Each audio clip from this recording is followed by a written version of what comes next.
خوش آمدید۔ ہم سب نے کبھی نہ کبھی یہ تجربہ کیا ہے، بہت محنت، وقت، پیسہ لگا کر ایک ویب سائٹ بنائی، اسے بڑے دھوم دھڑاکے سے لانچ کیا، اور پھر ایک دم خاموشی چھا گئی۔ لوگ نہیں آ رہے، یا اگر آ بھی رہے ہیں تو فوراً چلے جاتے ہیں۔ یہ احساس بہت مایوس کن ہوتا ہے۔ آج ہم اسی خاموشی کو توڑنے کا طریقہ ڈھونڈنے والے ہیں۔ ہم یہ جانیں گے کہ ایک ویب سائٹ کو لانچ کرنے کے بعد اسے زندہ، دلچسپ اور کامیاب کیسے رکھا جائے، خاص طور پر مصنوعی ذہانت یعنی AI کے جدید ٹولز کی مدد سے۔ اس سفر میں ہماری رہنمائی کے لیے جو نقشہ ہم استعمال کر رہے ہیں وہ ظہیر احمد میر کی کتاب coding website development with AI tools کا 10واں باب ہے، اور اس میں کچھ بہت ہی عملی اور زبردست خیالات پیش کیے گئے ہیں۔ تو اس گفتگو کا مقصد صرف تکنیکی چیزیں سیکھنا نہیں، بلکہ اس سوچ کو بدلنا ہے کہ ویب سائٹ کی دیکھ بھال ایک بوجھ ہے۔ کتاب میں ایک بہت خوبصورت بات لکھی ہے: ایک ویب سائٹ ایک زندہ درخت کی طرح ہے، لانچ کرنا اسے لگانے کے مترادف ہے، لیکن اس کی اصل نشو و نما اور پھل پھول کا انحصار اس کی مسلسل دیکھ بھال پر ہے۔ ہیں کہ بس ایک بار بن گیا تو کام ختم، لیکن یہ سوچ ہی غلط ہے۔ یہ ایک ڈیجیٹل اثاثہ ہے، ایک زندہ وجود کی طرح، جسے توجہ، خوراک اور دیکھ بھال کی ضرورت ہے۔ آج ہم جو بات کریں گے وہ صرف تکنیکی مسائل حل کرنے کے بارے میں نہیں، بلکہ ایک ڈیجیٹل تخلیق کار کے طور پر ایک طویل مدتی اور ذمہ دارانہ سوچ اپنانے کے بارے میں ہے۔ تو آئیے اس درخت کو پانی دینے کا طریقہ سیکھتے ہیں۔ کتاب میں ایک نکتہ ہے جس نے مجھے سوچنے پر مجبور کر دیا کہ ویب سائٹس پرانی نہیں ہوتی بلکہ غیر دلچسپ ہو جاتی ہیں۔ یہ بظاہر ایک چھوٹی سی بات لگتی ہے، لیکن اس میں بہت گہرا مطلب چھپا ہے۔ اس کا کیا مطلب ہے؟ اس کا مطلب یہ ہے کہ مسئلہ ٹیکنالوجی کے پرانے ہونے کا اتنا نہیں جتنا مواد اور تجربے کے باسی ہو جانے کا ہے۔ اسے یوں سمجھیں کہ آپ کی ویب سائٹ ایک دکان ہے۔ اگر اس دکان کا پینٹ اکھڑ رہا ہو، شیشے پر دھول جمی ہو اور شوکیس میں پچھلے سال سے وہی چیزیں پڑی ہوں، تو کوئی اندر کیوں آئے گا؟ کوئی بھی نہیں، لوگ بس باہر سے دیکھ کر گزر جائیں گے۔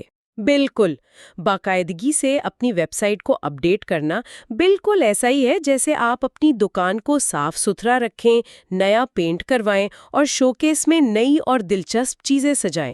اس کے 2 فائدے ہوتے ہیں۔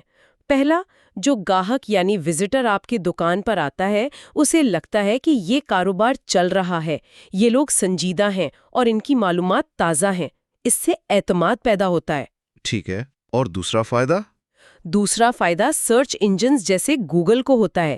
گوگل کے روبوٹس جب دیکھتے ہیں کہ اس دکان میں روز نئی چیزیں آ رہی ہیں، صفائی ہو رہی ہے، تو وہ اسے اپنی فہرست میں اوپر لے آتے ہیں۔ وہ دوسرے لوگوں کو بھی آپ کی دکان کا راستہ دکھاتے ہیں۔ کتاب میں کوچ کا ایک مشورہ ہے جو اس خیال کو خوبصورتی سے بیان کرتا ہے۔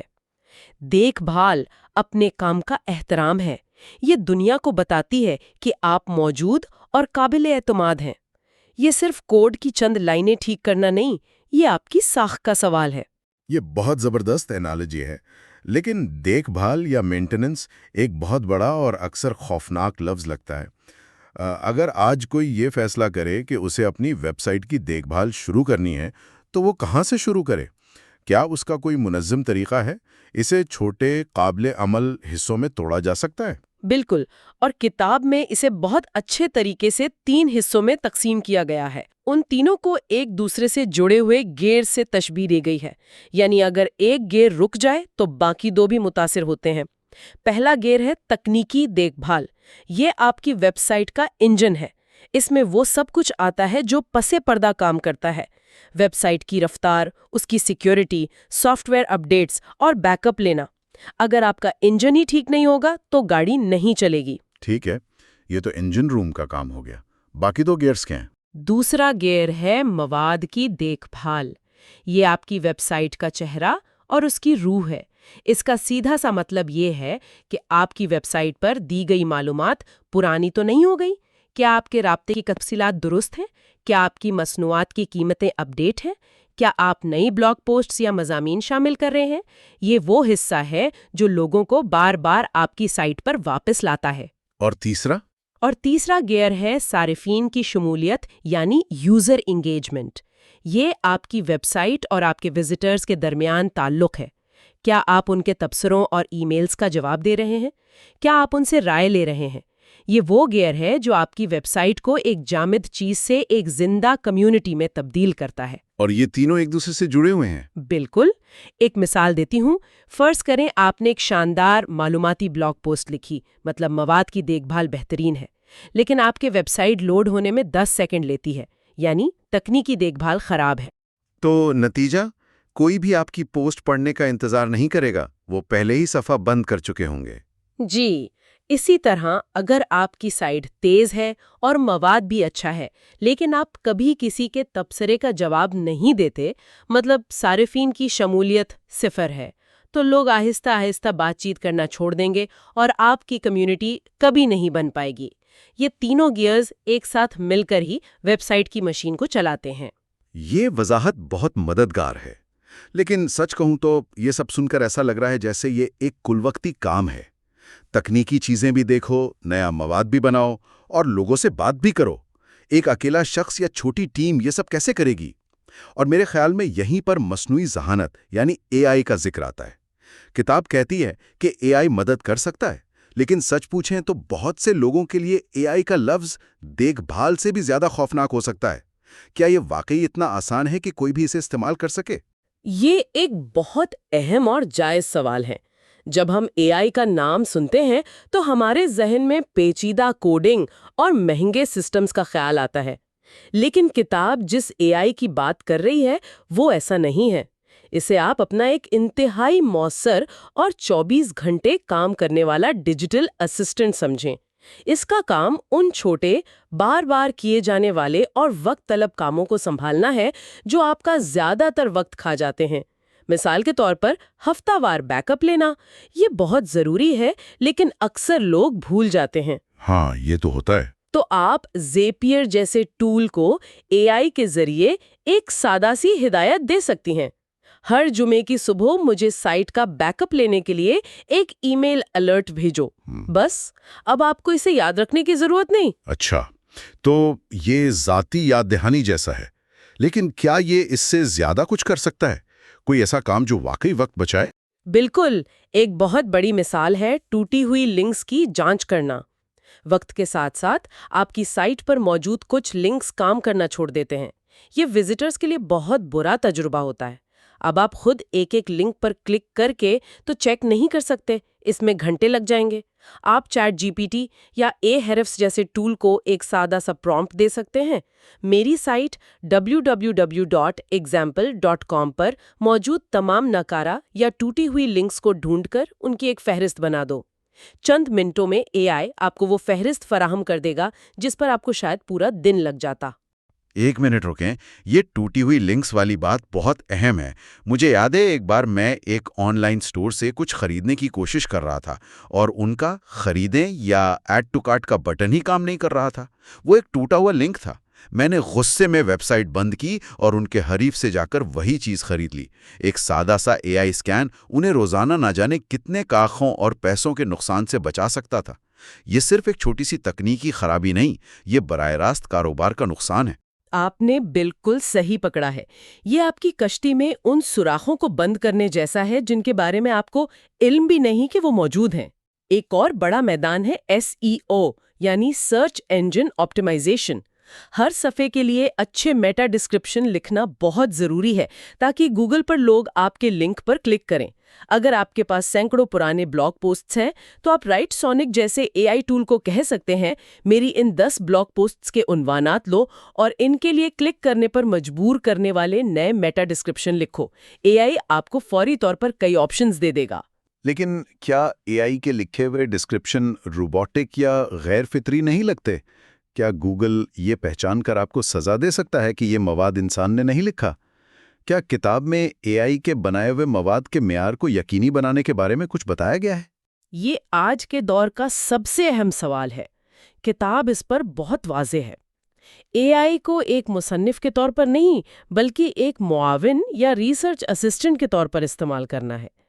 AI آپ کو ایک پہلا ڈرافٹ دیتا ہے جو ایک خالی صفحے سے کہیں بہتر ہوتا ہے، لیکن حتمی شکل دینا، اس میں انسانی لمس، اپنی شخصیت کا رنگ اور باریکی شامل کرنا، یہ اب بھی آپ کا کام ہے۔ کتاب کا وہ مشورہ یاد ہے؟ آٹومیشن آپ کا وقت تخلیقی کاموں کے لیے آزاد کرتی ہے، سستی کے لیے نہیں۔ صحیح۔ مقصد یہ نہیں کہ آپ سب کچھ اے آئی پر چھوڑ کر بیٹھ جائیں۔ مقصد یہ ہے کہ آپ 80% مشقت والا کام اے آئی کو سونپ دیں اور اپنا 100% وقت اس 20% حصے پر لگائیں جہاں آپ کی انسانیت، آپ کا تجربہ اور آپ کی تخلیقی صلاحیت سب سے زیادہ اہمیت رکھتی ہے۔ یہ بہت معقول بات ہے۔ تو ہم نے اے آئی کی مدد سے تکنیکی کاموں کو خودکار بنا لیا۔ اب ویب سائٹ کے دل یعنی اس کے مواد کی طرف آتے ہیں۔ کتاب کی وہ بات مجھے بہت پسند آئی کہ آپ کی ویب سائٹ کو آج کی زبان بولنی چاہیے، پچھلے سال کے الفاظ نہیں۔ مواد کو تازہ اور دلچسپ رکھنا ایک مسلسل چیلنج ہے۔ اے آئی اس میں کیسے مدد کر سکتا ہے بغیر ہمارے مواد کو بے روح بنائے؟ اس کے کئی تخلیقی طریقے ہیں۔ فرض کریں آپ کے پاس ایک مکمل نئی بلاگ پوسٹ لکھنے کا وقت نہیں ہے۔ آپ کی ویب سائٹ اے آئی کے تعلیم کے بارے میں ہے۔ آپ ایک اے آئی ٹول کو پرومپٹ دے سکتے ہیں: پچھلے ہفتے اے آئی کی دنیا میں ہونے والی 5 بڑی خبروں کا خلاصہ کرو اور ہر خبر کو طلباء کے نقطہ نظر سے بیان کرو۔ اے آئی آپ کو ایک مختصر اور دلچسپ نیوز لیٹر یا بلاگ پوسٹ کا مسودہ تیار کر کے دے گی۔ یہ مواد تازہ بھی ہے اور آپ کے سامعین کے لیے متعلقہ بھی۔ اور بصری مواد یعنی ویژول کانٹینٹ کا کیا؟ لوگ آج کل پڑھنے سے زیادہ دیکھنا پسند کرتے ہیں۔ اس کے لیے بھی اے آئی بہترین ہے۔ آپ نے ایک لمبا مضمون لکھا کہ اے آئی کیسے کام کرتا ہے۔ اب آپ ایک اے آئی امیج جنریٹر کو پرومپٹ دے سکتے ہیں: میری اس بلاگ پوسٹ کے اہم نکات کے لیے 5 انفوگرافک آئیڈیاز ڈیزائن کرو۔ وہ آپ کو نہ صرف آئیڈیاز دے گا بلکہ ان کے ڈیزائن بھی بنا کر دے سکتا ہے۔ اس طرح آپ کا خشک متن ایک دلچسپ بصری کہانی میں بدل جاتا ہے۔ زبردست۔ ایک اور مثال، آپ اپنی ویب سائٹ کے مواد کا تجزیہ کروا کے اے آئی سے کہہ سکتے ہیں: میرے اے آئی کورس ویب سائٹ کے لیے اکثر پوچھے جانے والے سوالات یعنی FAQ کی ایک فہرست اور ان کے جوابات تیار کرو۔ وہ آپ کے وزٹرز کے ممکنہ سوالات کا اندازہ لگا کر ایک پورا صفحہ تیار کر سکتا ہے۔ واہ! لیکن مواد صرف وہ نہیں جو ہم بناتے ہیں، وہ بھی ہے جو ہمارے وزٹرز ہمیں تبصروں اور ای میلز کی شکل میں دیتے ہیں۔ کتاب میں صارفین کے تاثرات یعنی فیڈ بیک کو مفت تحقیق کہا گیا ہے۔ یہ خیال ہی کتنا طاقتور ہے۔ ہم اکثر تبصروں کو جواب دینے کی ایک ذمہ داری سمجھتے ہیں، لیکن یہ نقطہ نظر انہیں ایک سونے کی کان میں بدل دیتا ہے۔ بالکل، اور اس سونے کی کان سے سونا نکالنے کا اوزار بھی اے آئی ہے۔ اکثر ہمارے پاس سینکڑوں تبصرے، جائزے اور ای میلز ہوتے ہیں۔ یہ معلومات کا ایک بہت بڑا ڈھیر ہوتا ہے۔ ہم میں سے اکثر لوگ اسے دیکھ کر گھبرا جاتے ہیں اور اس سے کوئی نتیجہ نہیں نکال پاتے۔ کتاب میں اس کا ایک بہت ہی عملی حل دیا گیا ہے۔ آپ ان تمام تبصروں کو کاپی کر کے ایک اے آئی ٹول میں ڈالیں اور یہ پرومپٹ لکھیں: ان تمام تاثرات کا تجزیہ کرو، انہیں مشترکہ موضوعات کے لحاظ سے گروپوں میں تقسیم کرو اور ان کی بنیاد پر میری ویب سائٹ کو بہتر بنانے کے لیے 3 ٹھوس تجویز دو۔ یہ تو کمال ہے۔ تو یہ صرف خام رائے کو قابل عمل حکمت عملی میں بدل دیتا ہے۔ یہ بتا سکتا ہے کہ مثال کے طور پر 40% لوگ آپ کی ویب سائٹ پر قیمتوں والے صفحے کو سمجھنے میں دشواری محسوس کر رہے ہیں۔ جی بالکل۔ اور 30% لوگ کسی خاص موضوع پر ایک ویڈیو ٹیوٹوریل چاہتے ہیں۔ جی ہاں، یہ اندازوں اور مفروضوں پر کام کرنے کو ختم کر دیتا ہے۔ آپ کو براہ راست پتہ چل جاتا ہے کہ آپ کے اصل صارفین کیا چاہتے ہیں، انہیں کہاں مسئلہ آ رہا ہے اور وہ آپ سے آگے کیا دیکھنا چاہتے ہیں۔ یہ شور کو ایک واضح ایکشن پلان میں بدل دیتا ہے۔ یہ واقعی ایک گیم چینجر ہے۔